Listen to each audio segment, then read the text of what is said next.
Vamos a esperar un ratito más mientras escucho esta musiquita de fondo con todo y la lloviznita que está cayendo.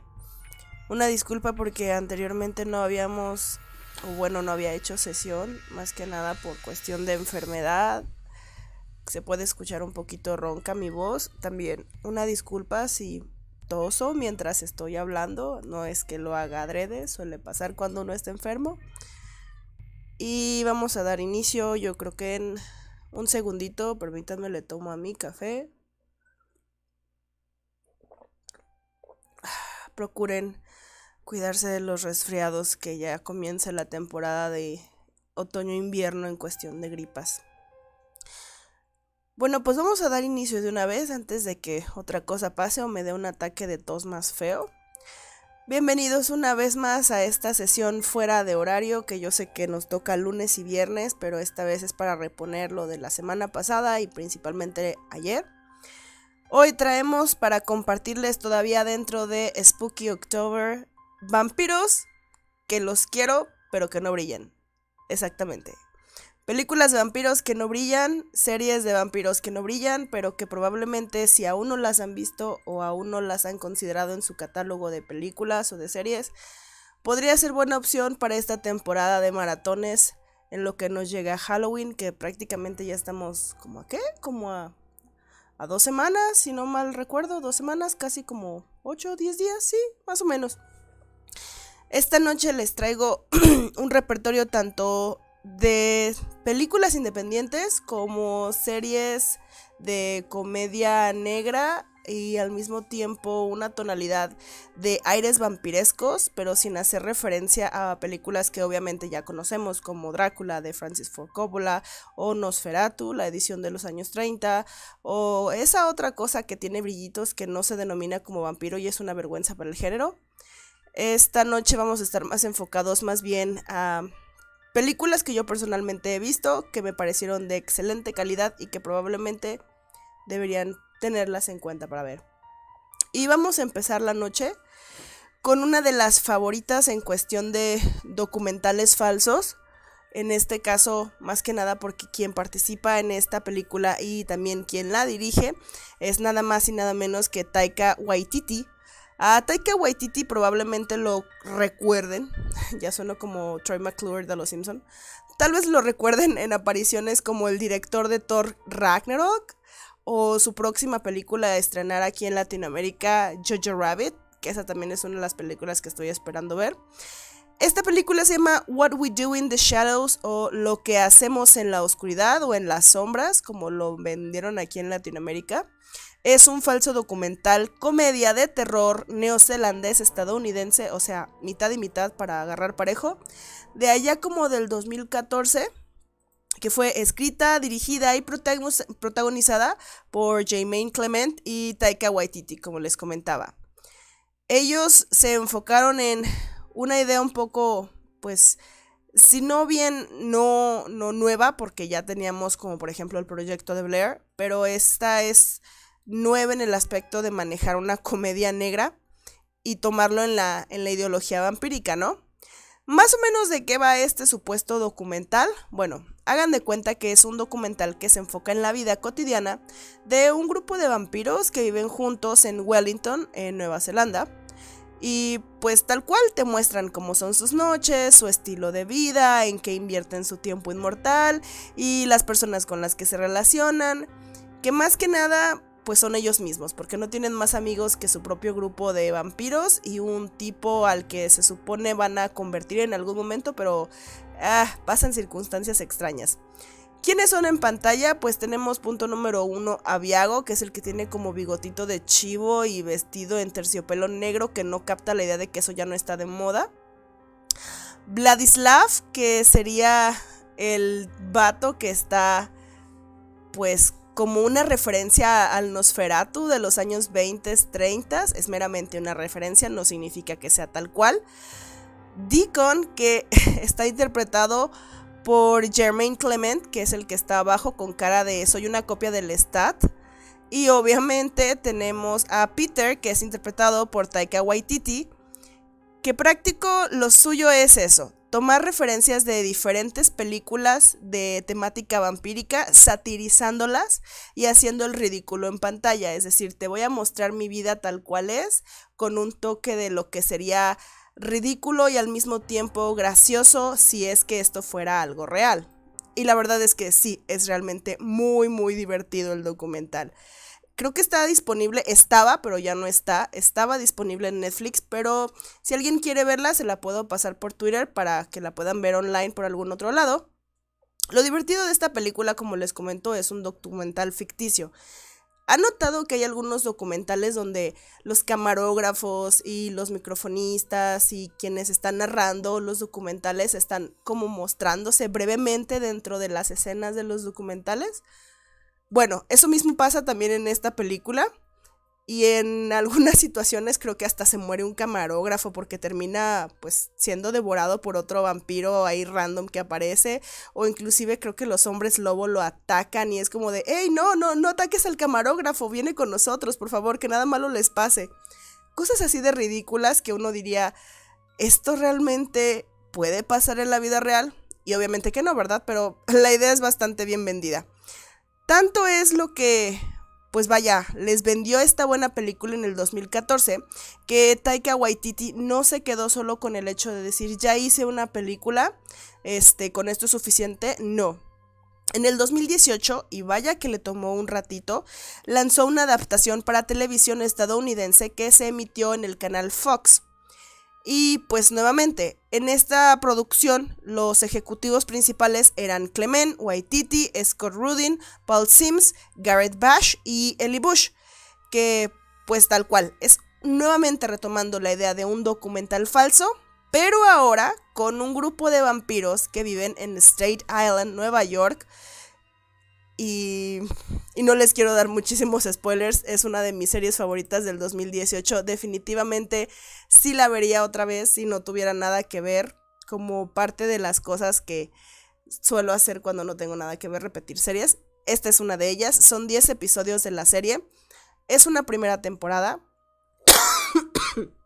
Oh, disculpen, no ha habido confirmación de una segunda temporada, pero ojalá Taika Waititi le dé tiempo con todas las cosas que tiene que hacer de proyectos y todas las películas que tiene pendientes y se anime tal vez para el 2020 o 2021 sacar una segunda temporada de What We Do in the Shadows, que es el mismo título de la película ahora utilizado para la serie, donde retomamos personajes que pues uno diría no los conozco, pero nuevamente tienen muchísimas referencias a vampiros que hemos visto en otras películas, como por ejemplo, en pantalla podemos ver 3 de los vampiros que son como los principales en pantalla.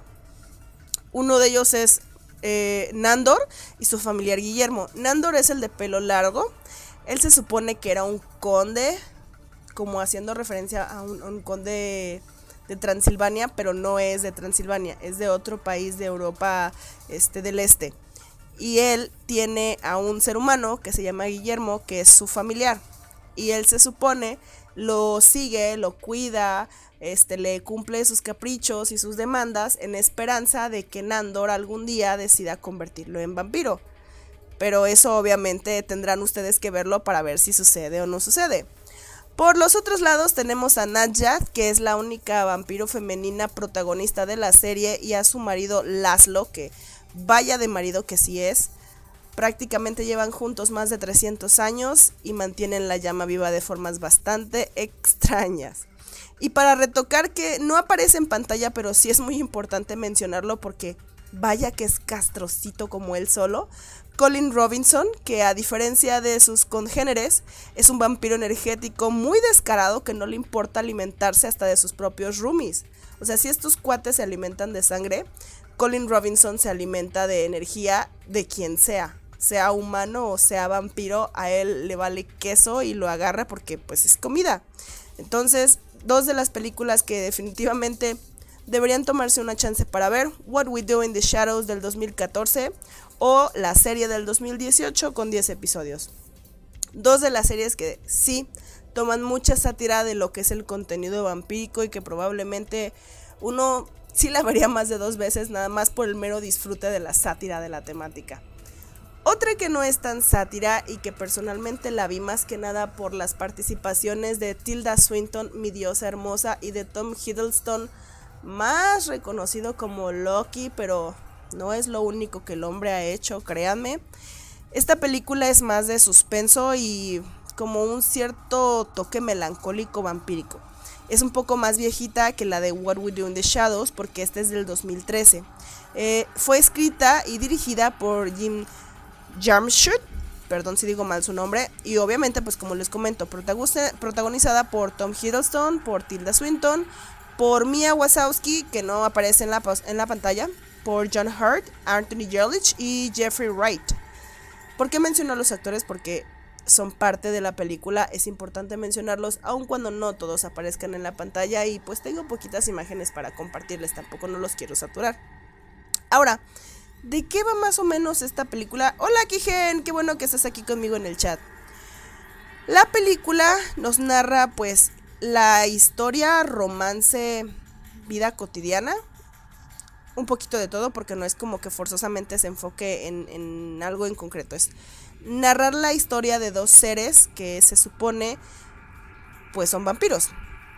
Tilda Swinton interpreta a Eve o Eva en inglés y Tom Hiddleston interpreta a Adam o Adán en inglés, quienes se supone son una pareja de eternos vampiros. Es decir, ellos son inclusive más longevos que mucho de lo que se ha planteado en el cine artísticamente. ¿Por qué lo menciono?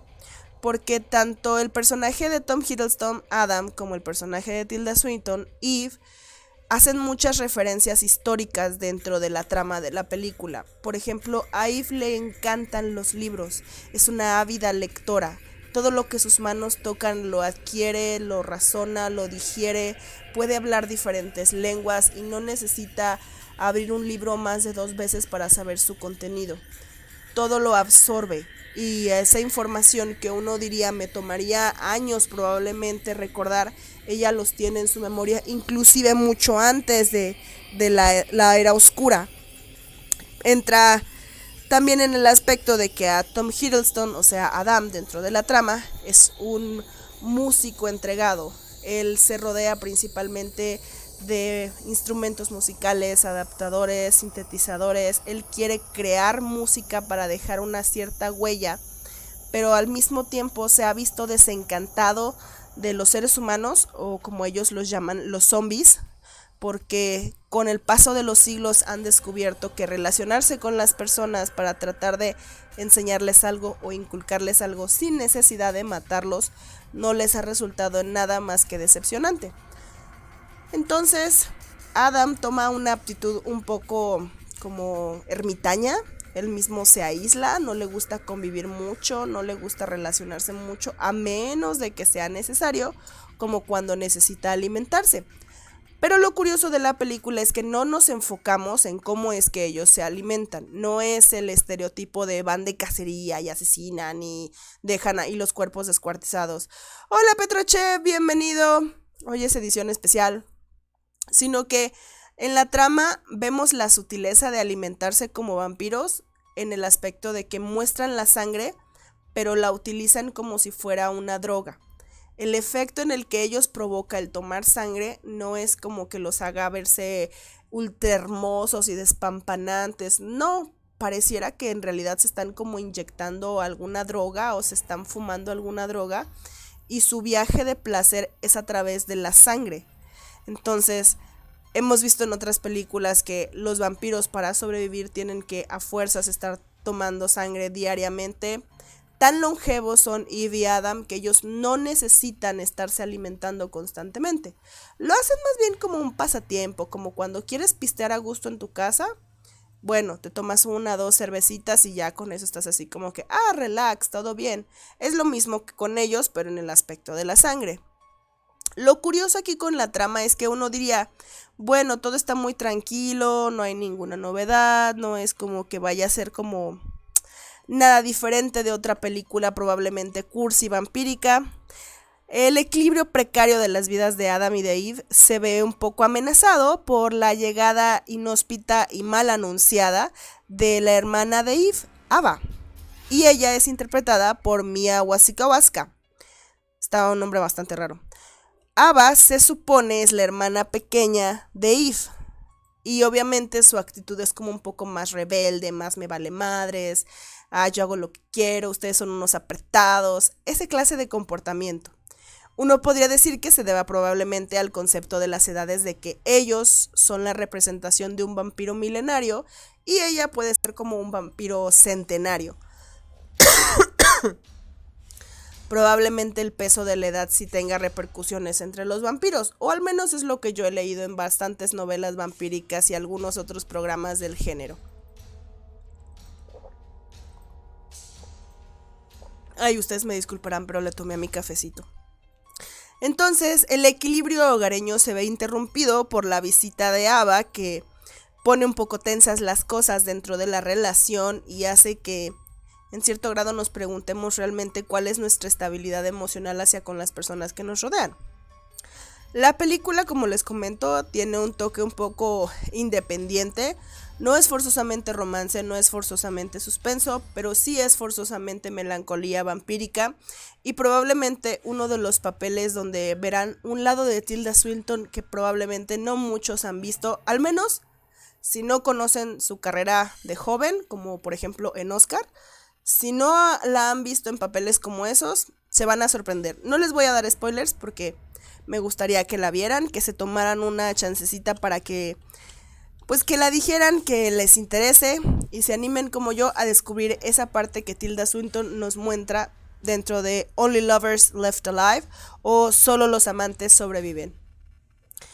Esta podría ser también como una cierta temática romántica, pero no lo es. De hecho, esta película, que también ya tenía un ratito dentro del mercado, muy ratito dentro del mercado, se llama Let the Right One Come In o Deja entrar al correcto. En México la vendieron como Déjame entrar, o sea, nada que ver con el título, pero en fin.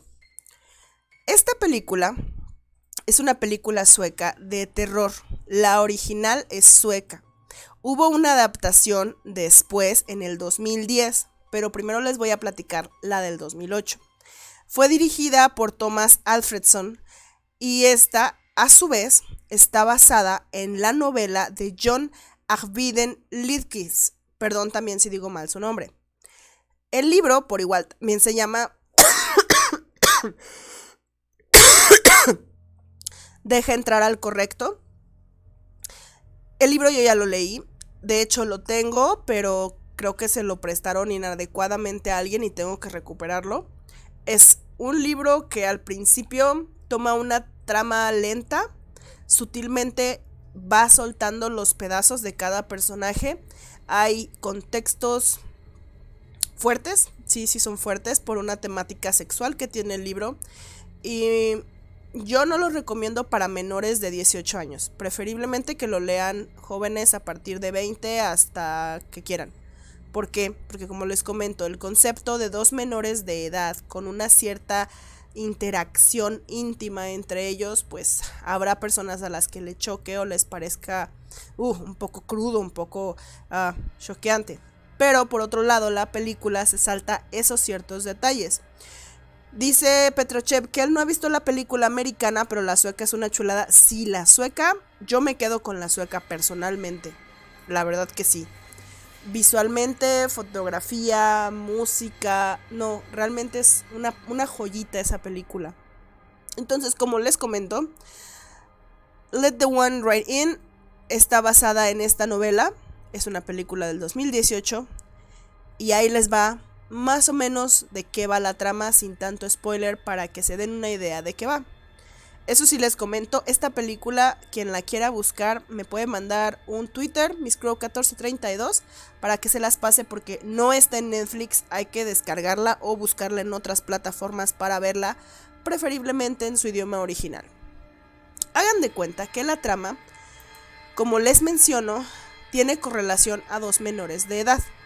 Oscar es un niño como de 12, 13 años que sufre de acoso escolar.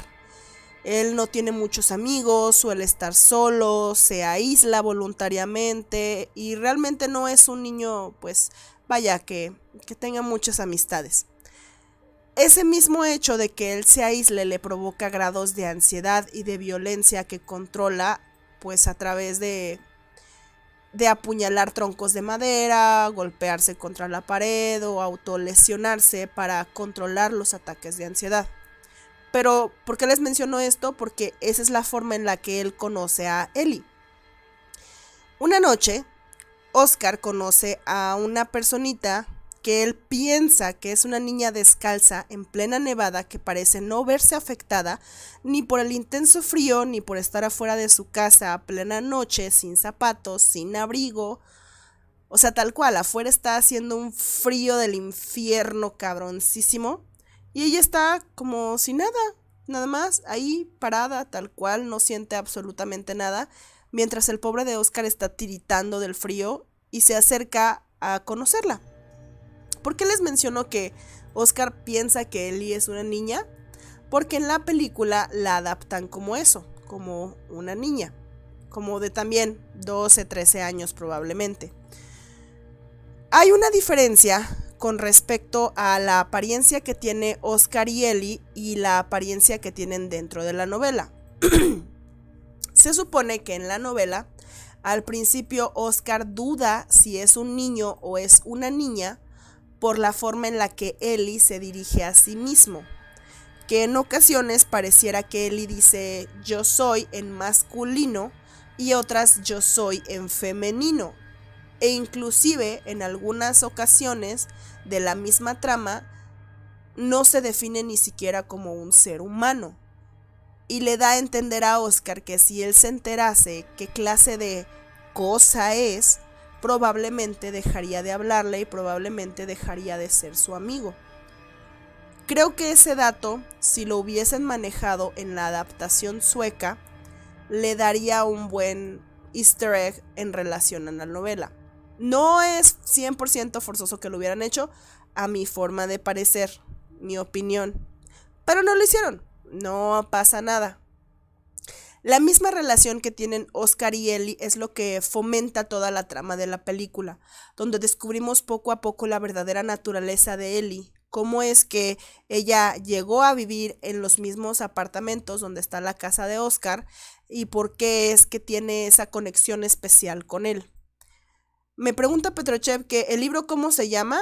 Te lo escribo, Petrochev, por cualquier cosita, para que si lo quieres buscar, creo que lo tienen disponible en librerías Gandhi o también lo puedes buscar en Amazon. El libro en inglés se llama Let the Right Come In. Te lo voy a escribir aquí. Y en español probablemente lo encuentres como Déjame entrar. El autor, como les mencionaba, es John Ajvide, como Ajvide, es que es un nombre sueco, válgame la redundancia. Lidkis, tiene un apellido nuevamente sueco, valga. Aquí se los comparto para quien guste buscar el libro. ¿Cuáles son las diferencias dentro de lo del libro y la película? Más que nada, como les comento nuevamente, la naturaleza de los mismos personajes. La película no está exenta de acción. Sí hay escenas que conllevan a entender que hay un toque vampírico de por medio, inclusive más violento que el concepto mismo de lo vampírico, por la forma en que las víctimas son encontradas, o cómo es que Ellie se alimenta, o cómo es que Oscar se da cuenta de su verdadera naturaleza. Por otro lado, con la novela nos dan ciertos toques sutiles y ya después, a intermedios de la misma, te desarrollan realmente por qué es que Ellie necesita a otra persona que le ayude a cazar. Más que nada yo creo que es por el mito de que crear niños vampiros es un sacrilegio muy fuerte, inclusive más fuerte que el mismo acto vampírico en sí. Inclusive una de mis autoras favoritas, que es Anne Rice, utiliza esta temática de crear niños vampiros en varias de sus novelas como si fuera un acto terriblemente pecaminoso, la forma más ofensiva de agredir a Dios, según los vampiros, es crear niños vampiro. ¿Por qué? Porque el concepto de una criatura indefensa, pero al mismo tiempo letal, es la forma en la que ellos transgreden su creencia de la inmortalidad. Y probablemente el autor haya considerado la idea de que ¿quién podría dudar de un niño con una apariencia tan frágil, tan inocente? ¿Quién podría pensar que ese niño en realidad es una máquina asesina que necesita alimentarse constantemente de sangre humana? Y ese mismo concepto probablemente fue lo que encantó al director y pensó, pues ¿por qué no hacerlo? Digo, después de todo, Thomas Alfredson sí leyó la novela, le gustó muchísimo la novela y pidió tanto autorización al autor como le pidió que también escribiera los diálogos dentro de la película para que hubiera pues un trabajo en conjunto del creador de la obra y quien la estaba adaptando. Ahora, como me decía Petruchev, sí hay una adaptación del 2010 de esta misma película, es un remake de la película sueca, solo que hay diferencias con la película estadounidense y la película sueca. La película estadounidense fue dirigida por Matt Reeves y está protagonizada también por dos pues jóvenes actores, por decirlo así, que ellos van como en cierto grado un poquito más diferentes. En este caso, interpretando el papel de Oscar tenemos a Cody Smith McPhee y en el papel de Ellie tenemos a Chloe Moretz. Chloe Moretz probablemente la empezamos a conocer más como Hit Girl que en esta película. Aquí ya estaba un poquito más adolescente, pero no le resta la interpretación que le dio al personaje.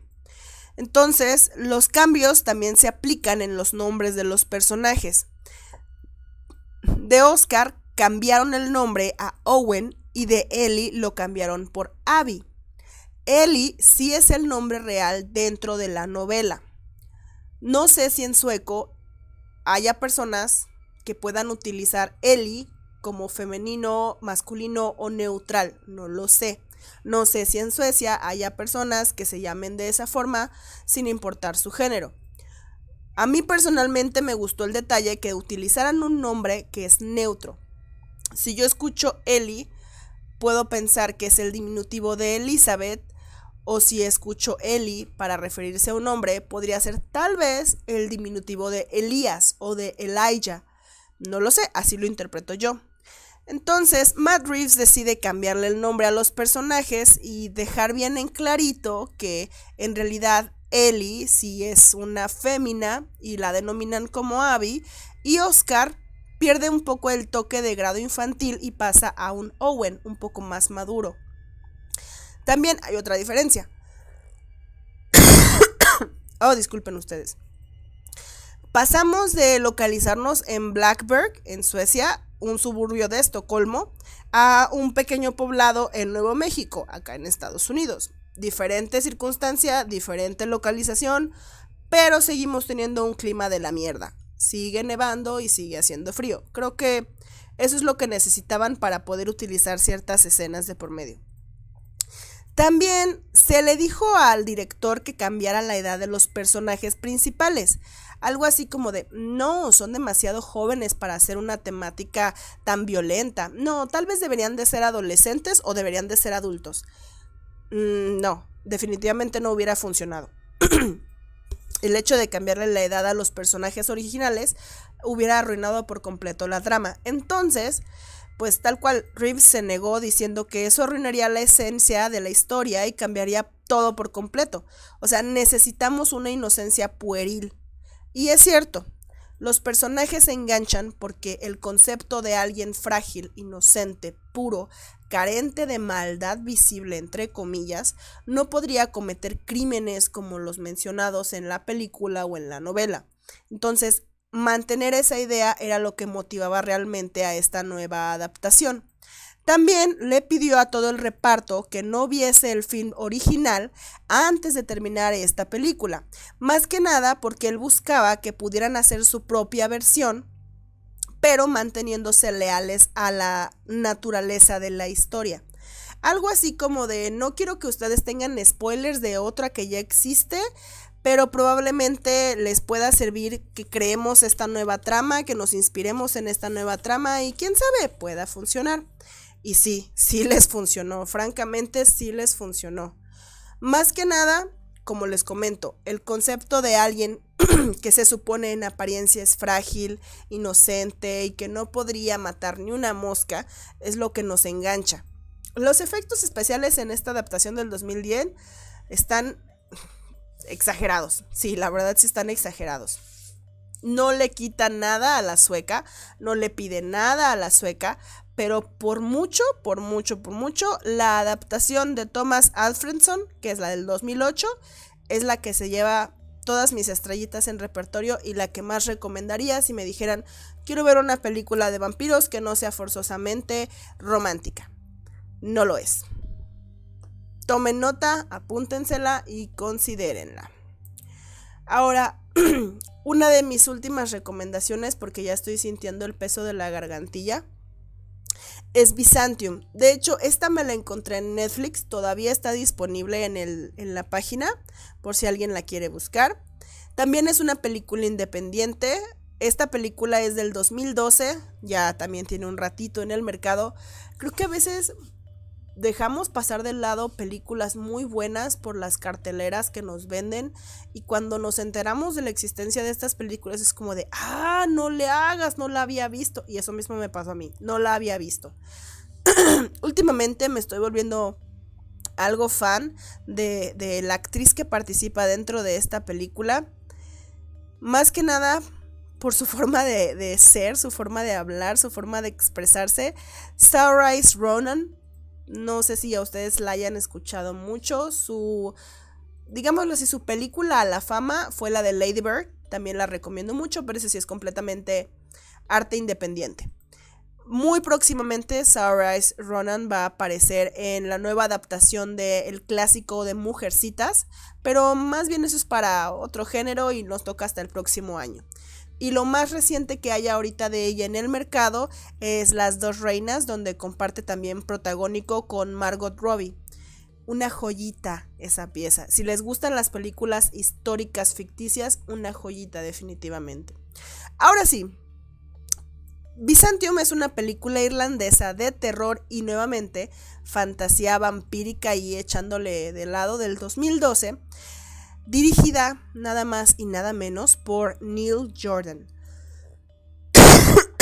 Ay, disculpen. Probablemente no les suene mucho el nombre de Neil Jordan, pero a mí sí.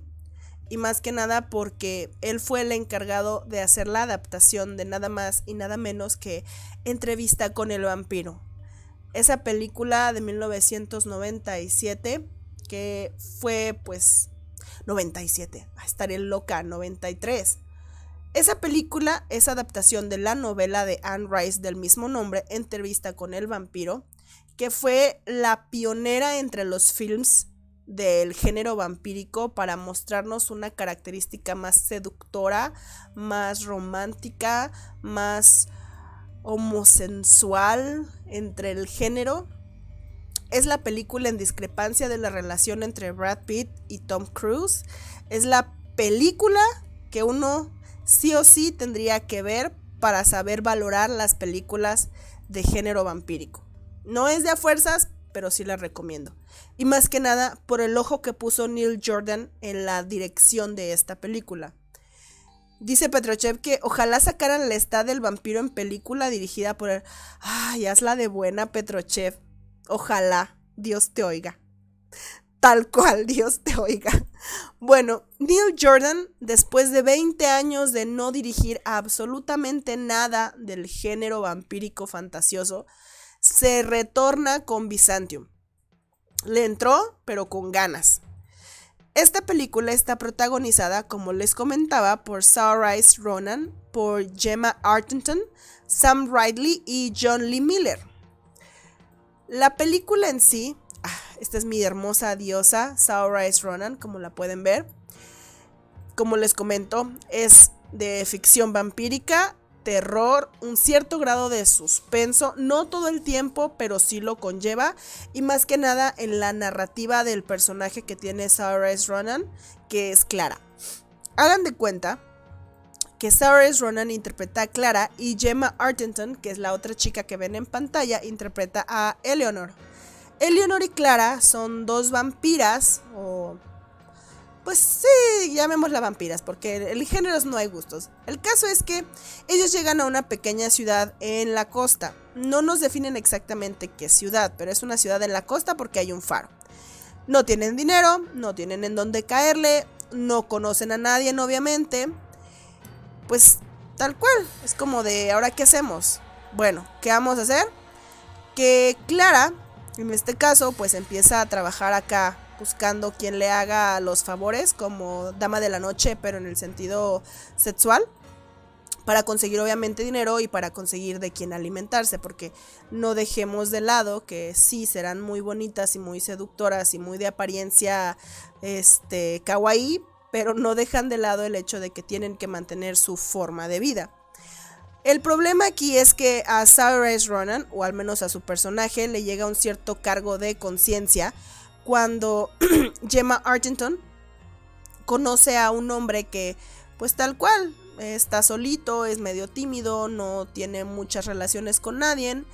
Él intenta ayudarlas y les dice, no, pues yo tengo un lugar donde se pueden quedar para que no les pase nada, porque pues estar solas en la calle es peligroso, y se pueden quedar en mi hotel. El hotel se llama Byzantium y es dentro de sus múltiples habitaciones donde la trama o la relación obsesivo-compulsiva, dañina, tóxica, madre, hija, madre, como ustedes lo quieran ver, comienza a deteriorar todas las cosas, rompe el círculo vicioso de esa relación. Es una historia que queda muy lejos de los típicos colmillos afilados, del pánico solar y de la aversión a los crucifijos. No hay nada de eso dentro de esta trama. Es una película que se centra en revelar los confines más ocultos de la mente de dos personas incapacitadas para relacionarse con el resto de la sociedad, en claro, Eleanor y Clara. Entre ellas mismas generan ese círculo vicioso. Pues las diferencias que se plantean son abismales, son insoportables. O sea, sería incomprensible para el entendimiento humano, una mente que ha vivido tanto tiempo, el concebir que otros fuera de este círculo puedan comprenderte, puedan entender tu naturaleza. Entonces, esta distancia interpuesta entre las dos chavas y el resto del mundo es la ideal para poder profundizar en sentimientos que solo pueden ser pues engendrados por un pasado atroz de una vida sin sentido, podrida, sucia, sin contacto, sin afecto, sin un turbador miedo a la muerte. El saberte que nada de lo que te puedan hacer realmente puede quitarte la vida te hace perder el rumbo de tu sentido, de decir, en algún momento he de irme, he de desaparecer. Eso se desvanece cuando eres consciente de que no importa lo que te suceda, permaneces. Obviamente, si mantienes tus estándares, mantienes tus lineamientos, mantienes tu estilo de vida, como lo mencionan en ocasiones dentro de la misma trama. En cierto sentido, la película de Neil Jordan, pues sí tiene unos tintes que contienen cierta similitud a lo que hizo con su película de Entrevista con el vampiro. También hay cierta similitud con lo que fue Déjame entrar, o la versión de Thomas Alfredson del 2008. Es muy ligero el tono, pero sí se puede ver por la relación de los personajes. O sea, tanto en Déjame entrar como en Byzantium se evidencia el verdadero e inmenso poder que pueden ejercer los sentimientos sobre todas las personas y evidencia la fuerza de la sociedad como una carga demasiado pesada para tener que soportarla eternamente. No es el hecho de que como un ser que puede vivir años y años y años y años, no afrontes el peso de ese mismo tiempo. Y probablemente eso es lo que pocas películas con temática vampira tocan. O los han ridiculizado a un grado en el que todos tienen que ser solo romance adolescentoso estúpido, o donde tienen que vender a fuerza su apariencia hermosa todo el tiempo. No creo que sea forzoso que una película de vampiros tenga que mostrarte sangre de por medio para que entiendas que es en ese género, en esa temática. Pero como les digo, han ridiculizado muchísimo el cine vampírico. Muchísimo. No recuerdo cuándo fue la última vez que alguien me haya dicho, sí, esta película es buenísima porque tiene vampiros, acción y desnudos. No lo recuerdo, francamente. No lo recuerdo. La última persona que probablemente me dijo que se emocionó con una película y porque no la había visto fue una compañera de trabajo que apenas a sus 20 y pico de años había conocido Drácula de Francis Ford Coppola. Tal cual. Nunca la había visto en su vida y se emocionó tanto por la idea que Gary Oldman y Keanu Reeves y Winona Ryder estuvieran en una película tan chida. Y yo me quedé pensando, vaya, se esperó toda su vida para descubrir esa obra de arte y no le puedo decir que hay algo similar por ahí esperando. Bueno, ahora sí puedo y probablemente, si a ustedes les gustó esta sesión de hoy, van a encontrar todo lo que platiqué el día de hoy en mi cuenta también de YouTube, Miss Crow, para que me agreguen, para que lo compartan, para que el canal siga creciendo, para que yo les traiga más noticias, para que me alcance para mi jarabito de la tos y ya me recupere. Y como les comento, que se tomen un tiempecito para reflexionar qué es lo que están viendo, qué es lo que están consumiendo. Salgamos un poco de todo lo comercial, de todo lo que nos venden los cines a fuerza, las redes sociales, y rebusquemos un poquito en esas películas clásicas, en esas películas independientes, en esos libros que nadie pela porque no tienen portadas fosforescentes, y saquemos joyitas como estas donde conocemos otros papeles de los actores de los que nos vamos enamorando. Al menos en mi caso, Saoirse Ronan promete muchísimo. Es una de las actrices que espero ver en pantalla grande con ansias sí o sí por su desempeño. Y neta que yo me quisiera quedar más rato, créanme que sí, pero como les comento todavía sigo muy malita de la gripe y me tengo que tomar ese jarabito porque si no, no regreso el viernes. Mañana, si les da una chance, pueden sintonizar Rock 101 a partir de las 3 de la tarde. Voy a hacer una pequeña cápsula de mención en videojuegos de terror que probablemente el juzgando Quijen me ayude y me asesore para compartirles esta información. Lo pueden poner ya sea online o también lo pueden poner en la 95.9 FM. Ya saben, miércoles a las 3 de la tarde. Muchísimas gracias tanto a Quijen como a Petrochev que me acompañaron aquí en la sesión y a los que se metieron de rapidito y se salieron, pues también muchas gracias por participar. Nos vemos ahora sí el viernes. Continuemos con los Inktovers que ya merito se acaba. ¡Mátane!